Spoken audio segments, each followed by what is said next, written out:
Le camping-car s'est avéré le choix le plus judicieux pour nous, pour notre mode de vie. Pour ne pas faire métro boulot dodo, pour faire le voyage et le travail en même temps, ça permet de découvrir la France tout en voyageant et tout en travaillant.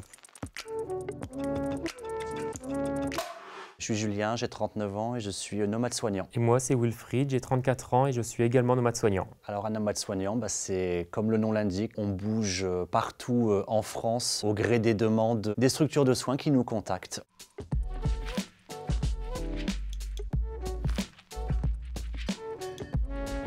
Il y a 10 ans, on bougeait déjà de région en région, on changeait de logement. Donc en fait, c'était un peu contraignant de trouver des logements dans certaines régions de France qui sont parfois un peu plus chers que d'autres. On a pris la décision de choisir un mode d'habitation alternatif et du coup, on s'est renseigné sur tout type de véhicules, le van, le fourgon, le camping-car, la tiny house. Et en fait, le camping-car s'est avéré le choix le plus judicieux pour nous, pour notre mode de vie. Pour ne pas faire métro boulot dodo, pour faire le voyage et le travail en même temps. Donc c'est vrai que ça permet de découvrir la France tout en voyageant et tout en travaillant.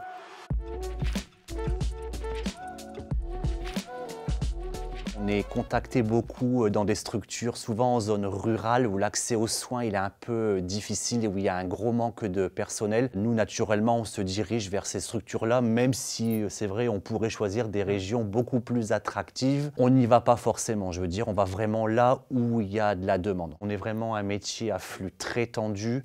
Les structures ont beaucoup de mal à recruter. Nous, quand on arrive à 2 soignants, du coup, ça va soulager pendant quelques mois, enfin le temps qu'on est là. On essaye de satisfaire au mieux comme on peut par rapport à nos durées de contrat qui sont entre 3 et 4 mois selon les besoins.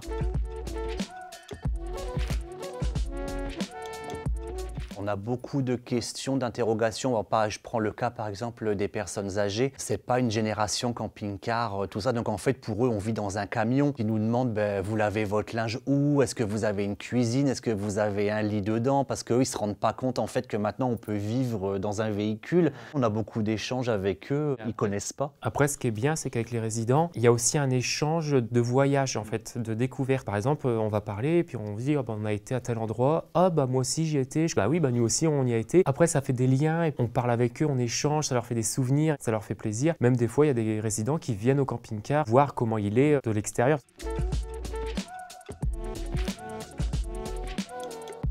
On a rendu les clés de l'appartement, puis on est parti vraiment comme ça. On n'avait jamais fait de véhicule de loisirs ou quoi que ce soit. Les gens, s'ils venaient nous voir en hiver, on était en pilou-pilou, des grosses chaussettes. Le bonnet, le pull, l'écharpe. On n'était pas équipés comme il fallait. On a eu des sacrées péripéties quand même en camping-car.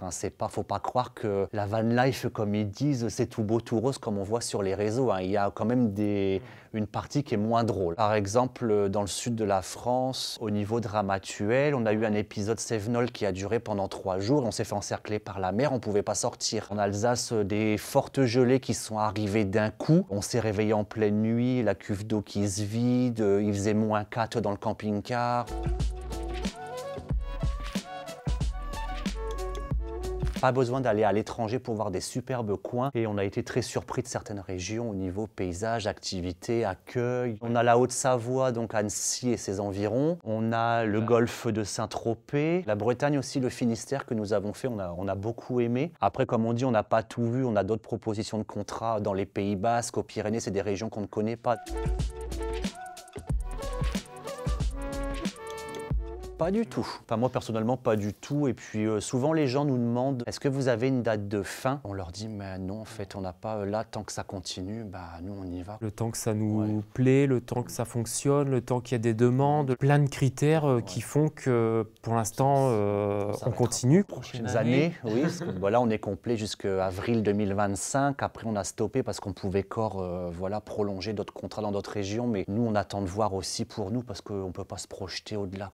Les gens nous disent, nous, on va attendre la retraite pour faire ça, mais nous, comme on leur dit à chaque fois, tu vas être dans quel état à la retraite? La vie, c'est maintenant. Nous, là, on est jeunes, on a la santé, donc on le fait maintenant. Sinon, on l'aurait fait plus tard, on aurait dit à la retraite, on aurait peut-être eu des regrets ou des choses comme ça. Donc, comme on leur dit, si vous voulez vous lancer, faites-le, quoi. Assurez-vous d'avoir un bon véhicule. Et vu que souvent, c'est des gens qui avaient les mêmes professions que nous, niveau travail, ils vont trouver largement.